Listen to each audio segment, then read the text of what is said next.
მოგესალმებით, დღეს 4 შაბათია და რადიო პალიტრის ეთერშია გადაცემა მკურნალი. მე გახლავართ გადაცემის წამყვანი თამთა ასათიანი. დღეს კი ისევე როგორც ყოველთვის ძალიან საინტერესო და მნიშვნელოვან თემაზე უნდა ვისაუბროთ, გარდა იმისა, რომ გვისმენთ ტალღაზე FM 103.9, გაქვთ შესაძლებლობა, რომ სოციალური ქსელის მეშვეობით ლაივ რეჟიმში გვიყუროთ და ძალიან საინტერესო თემებზე ამომწურავი პასუხებიც მოისმინოთ. დღეს ვსაუბრობთ ანტიბიოტიკოთერაპიასთან ასოცირებულ დიარეაზე, თუ როგორ გავხადოთ ზოგადად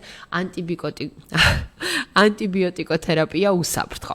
შესაბამისად, ჩვენი სტუმრები უფრო დეტალურად ისაუბრებენ ამ საკითხს. ეს ის თემა, რაც ძალიან ბევრ ადამიანს აინტერესებს, რადგან ანტიბიოტიკები თანდათან ძალიან პოპულარული გახდა ჩვენს ქვეყანაში. შესაბამისად, სტუმრები ფარმაცევტული კომპანია GM Pharma-ს პროდუქციის მენეჯერი თამარ ნანობაშვილი და GM Pharma-ს საფთიაქო გაყიდვების მენეჯერი ჟანა მაღლაკელიძე იქნებიან. ახლა კი მოკლედ მოგახსენებთ იმის შესახებ, რომ ახლა ზამთარია და ეს წელიწადის ის დროა, როცა განსაკუთრებით მატულობს და მეთანხმება ალბათ ჩვენი მსმენელი ზემო სასუნთქი გზების ვირუსული და ბაქტერიული ინფექციები.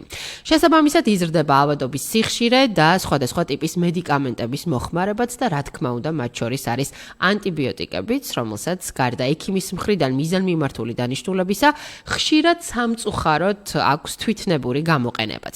შესაბამისად, ანტიბიოტიკები ხშირად არის შეუცვლელი და რიგ შემთხვევაში სიცოცხლის გადამრჩენ როლსაც კი ასრულებს, თუმცა მათი გამოყენება გარკვეულ გამოწვევებსაც უკავშირდება.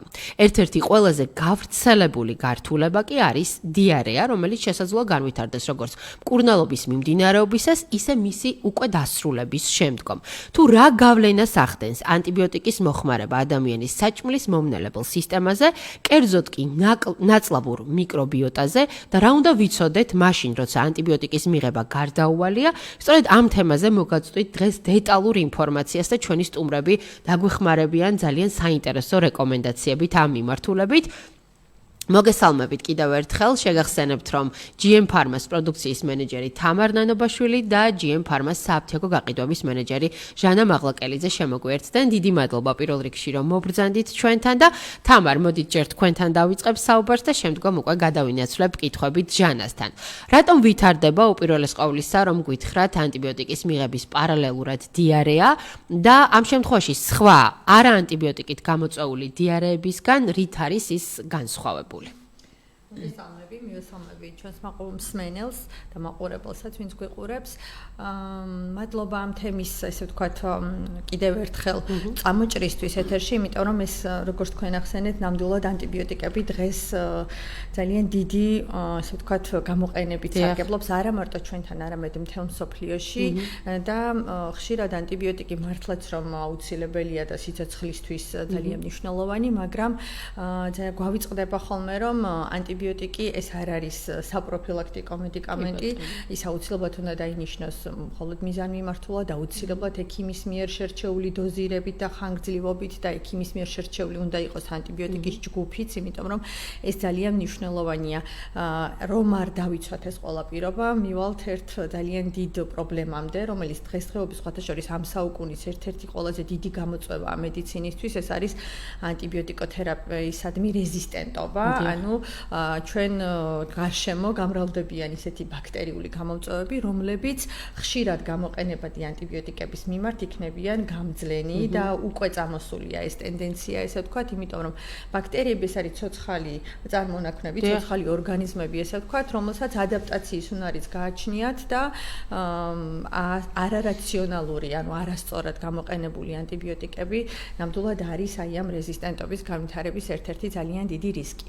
თუმცა აი ამ პრობლემის გარდა, როგორც თქვენ ახსენეთ, ხომ, ანტიბიოტიკოთერაპიასთან ასოცირებული ერთ-ერთი ყველაზე ხშირი პრობლემა ნამდვილად არის მისი გვერდითი ეფექტები და მათგან ყველაზე ხშირი, რომელიც ალბათ ყველას გვეცნობა, ეს არის დიარეა ნამდვილად, რომელიც ვითარდება ანტიბიოტიკოთერაპიის დროსაც, როგორც თქვენ ახსენეთ და შეიძლება ის ასევე საერთოდ დროში პაციენტმა ვერც დააკავშიროს ანტიბიოტიკოთერაპიასთან, ანუ აი ჩათვალოს, რომ ანტიბიოტიკოთერაპია უკვე დასრულებულია, გასულია 10 დღე, 2 კვირა მკურნალობის დაწყებიდან და მერე განვითარდეს დიარეა რომელსაც თვითონ ერთი შეხედვით ვერ დაუკავშირებს ანტიბიოტიკს, მაგრამ რეალურად უნდა ვიცოდეთ, რომ აქ მიზეზი ნამდვილად ანტიბიოტიკოთერაპიაა და ეს არის ანტიბიოტიკით გამოწვეული დიარეა. ეხლა რით განსხვავდება ეს დიარეა ჩვეულებრივი დიარეისგან? არაფრით, გარდა იმისა, რომ ის დროში გარკვეულად კავშირში უნდა იყოს ანტიბიოტიკოთერაპიასთან.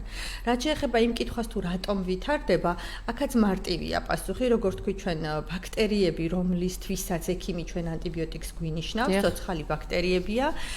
და ეს არის მომხმარებლისთვის გასაგებ ენაზე, რომ ასე ვთქვათ, ავხსნათ პათოგენური ბაქტერიები, ანუ სხვადასხვა დაავადების გამომწვევი ბაქტერიები. თუმცა გარდა პათოგენური ბაქტერიებისა, ჩვენს ორგანიზმში სახლობენ ეგრეთ წოდებული მეგობარი ბაქტერიები, კარგ ბაქტერიებს, რასაც ვეძახით ხოლმე ჩვენ, და ეს ბაქტერიები ჩვენს ორგანიზმში ყველაზე უხვად წარმოდგენილი არის ნაწლავში. სწორედ ეს არის ნაწლავური მიკრობიოტა და როცა ანტიბიოტიკი ინიშნება, ანტიბიოტიკს სამწუხაროდ არ აქვს გარჩევის უნარი აი ამ კარგი და ცუდი ბაქტერიების და ის დაავადების გამომწვევ ბაქტერიას კი ებრძვის, მაგრამ პარალელურად ანადგურებს მეგობარ ბაქტერიებსაც და რასაც საბოლოოდ მივყავართ დისბიოზამდე, აი ადრე რასაც დისბაქტერიოს ვეძახდით ხოლმე და ვითარდება შემდეგ უკვე დიარეა, ანუ ფაღარათი და აი ეს არის მოკლედ ძირითადი მიზეზი, ესე ვთქვათ, ანტიბიოტიკით გამოწვეული დიარეა. კი ბატონო, აი თამარ, ამ შემთხვევაში საინტერესოა, რომ ყველა შემთხვევაში სრულდება თუ არა ანტიბიოტიკის მოხმარება დიარეით, თუ არის თქვას განსაკუთრებული რისკ ჯგუფები. ზოგადად მსოფლიო სტატისტიკით ესეა, რომ დაახლოებით 20% ვინც ანტიბიოტიკოთერაპიას იტარებს, ანუ ყოველი მეხუთე პაციენტი, ვინც ანტიბიოტიკას იღებს, არის რისკის ქვეშ ანტიბიოტიკოთერაპიასთან ასოცირებული დიარეის განვითარების. თუმცა არსებობს განსაკუთრებულად მომატებული რისკის ჯგუფები. მაგალითად, ესენი არიან მცირე ასაკის ბავშვები და ხანდაზმულები, ანუ ეს ის პირები არიან, ვისი ნაწლავური მიკრობიოტაც განსაკუთრებულად გრძნობიარეა, ასე ვთქვათ. ასევე პაციენტები, რომლებსაც ენიშნებათ ხანგრძლივი ანტიბიოტიკოთერაპია 5 დღე, 7 დღე და მეტი. ასევე თუ არის ისეთი დაავადება, რომლისთვისაც აუცილებელია 2 ან მეტი ანტიბიოტიკის კომბინაცია, ასეთ შემთხვევაშიც, რა თქმა უნდა, უფრო იზრდება დიარეის განვითარების რისკი და ასევე იმუნოსუპრესიულ ინდივიდებში, ანუ სადაც იმუნური სტატუსი დაქვეითებულია, ასეთ ინდივიდებშიც კიდევ უფრო მაღალია რისკი, რომ დიარეა განვითარდეს და ერთი საინტერესო მომენტია კიდევ, რომ ლიტერატურაში გვეუბნებიან და კვლევებიც ამას ადასტურებს, რომ თუ კი ადამიანს ერთხელ მაინც ანტიბიოტიკის მიღების დროს განუვითარდა დიარეა, ყოველი მომდევნო ანტიბიოტიკოთერაპიის დროს პრაქტიკულად 100%-ით ჩვენ შეგვიძლია დაშვება გავაკეთოთ, რომ აქ დიარეა ისევ განვითარდება, მიუხედავად იმისა, იგივე ჯგუფის ანტიბიოტიკს მიიღებს ეს პაციენტი თუ არა. ასე რომ აი ამ პაციენტებმა განსაკუთრებულად უნდა გაითვალისწინონ ყოველთვის, ხო, რომ იცოდნენ, რომ ისინი მაღალი რისკის ჯგუფშია. საინტერესოა ძალიან, რას გვთავაზობს დღევანდელ რეალობაში თანამედროვე მედიცინა, თუ არსებობს რაიმე პრევენციის, პროფილაქტიკის მეთოდები ამ მიმართულებით? კი, რა თქმა უნდა, პრევენციის მეთოდებიც არსებობს, მკურნალობის მეთოდებიც არსებობს და ეს არ არის პრობლემა, რომელსაც ვერ გადაჭრის თანამედროვე მედიცინა. ზოგადად მედიცინის მიდგომა დღესდღეობით და ბოლო უკვე რამდენიმე 10 წლეულია ძირითადად დგას პრევენციაზე, იმიტომ რომ დანახარჯით და ეკონომიური ტვირთიც, ესე ვთქვათ, ფინანსური ტვირთი ბევრად უფრო ნაკლებია, როცა ჩვენ დაავადების პრევენციას ვაკეთებთ, ვიდრე დაავადების მკურნალობას.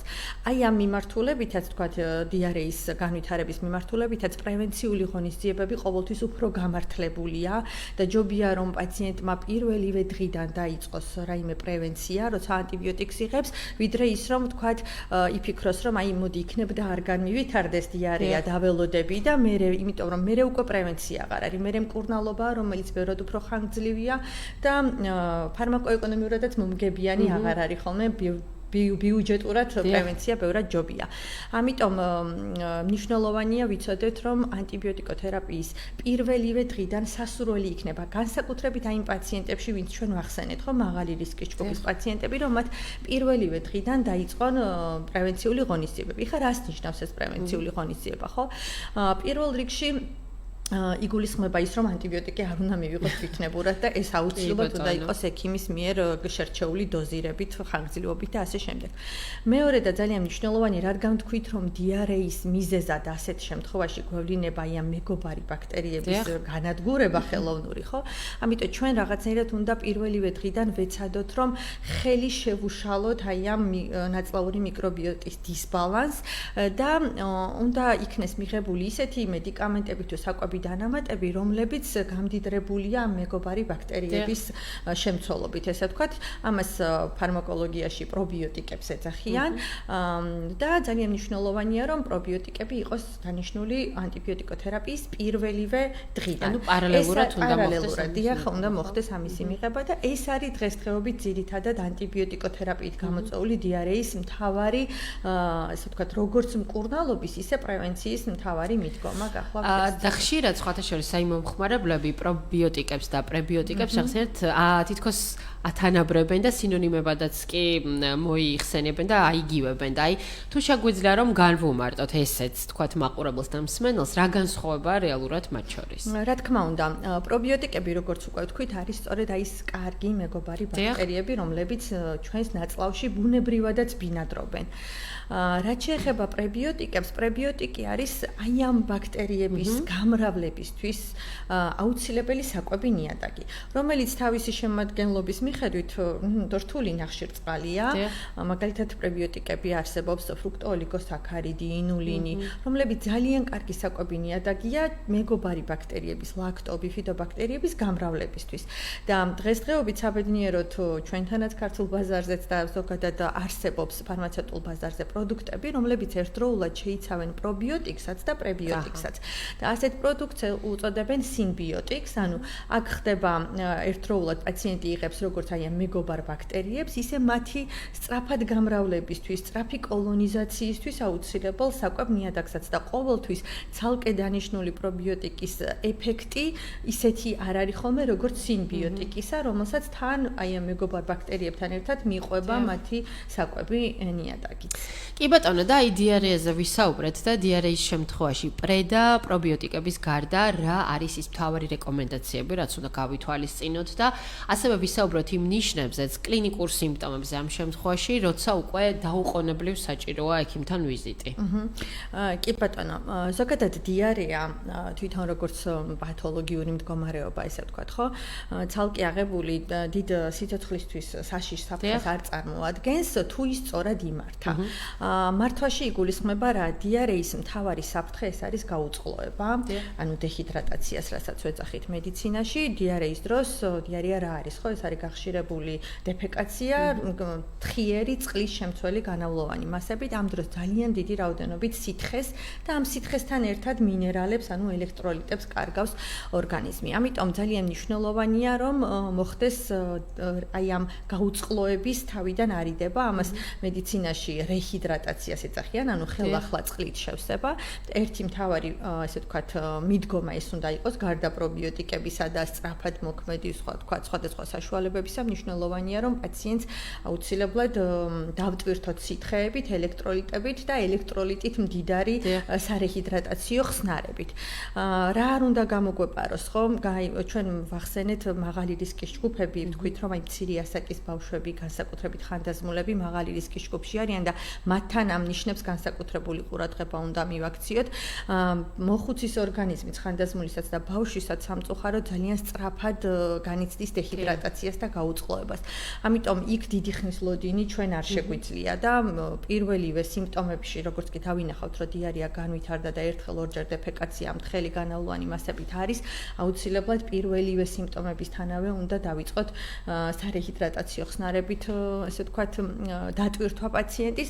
ყურადღება უნდა მივაქციოთ, რომ განავალში არ იყოს სისხლი, იმიტომ რომ ესეც ის ნიშანია, როცა ჰოსპიტალიზაცია არ უნდა გადავდოთ და ბინაზე მკურნალობას ჯობია, რომ ვთქვათ, სტაციონარში იქნას თავსებული პაციენტი, მაღალი ცხელება, რომელიც არ ემორჩილება, ვთქვათ, ტემპერატურის გამწევ საშუალებებს, კი ბატონო, ესეც ერთ-ერთი ნიშანია და გაუწყლოების ისეთი ნიშნები, როგორიც არის ადინამია, მივარდნილობა, აი ხანდახან ბავშვებზე, განსაკუთრებით წლამდე ასაკის ბავშვებზე ამბობენ ხოლმე, რომ აი უცრემლოდ ტირილი, შარდვის შემცირება, ეს ყველა ის ნიშანი მტკნარშანია, რომელიც დეჰიდრატაციაზე მიუთითებს და რომელიც შეიძლება საგანგაშო ნიშნებადაც კი ჩავთვალოთ და აუცილებლად დაუყოვნებლივ ვთქვათ ეკიმთან კონსულტაცია უნდა გავიაროთ მინიმუმ სატელეფონო და თუ საჭიროა მე აუცილებლად ჰოსპიტალიზაცია შეიძლება გახდეს. ანუ განსაკუთრებული ყურადღება გუმართებს ამ დროს რომ რაღაცა ეს დეტალები არ გამოგრჩეს. ძალიან დიდი მადლობა თამბარესთი ამ უმწურავი პასუხებისთვის. დარწმუნებული ვარ რომ მაქსიმალურად დავაკმაყოფილეთ ჩვენი მაყურებლის და მსმენელის ინტერესი. მცირე სარეკლამო პაუზის შემდეგ დავბრუნდებით ეთერში და ამჯერად უკვე ქალბატონ ჟანასთან გადავლთ კითხვებით, ასევე ძალიან მნიშვნელოვან საკითხებზე გავამახვილებთ ყურადღებას, ასე რომ დაგველოდეთ.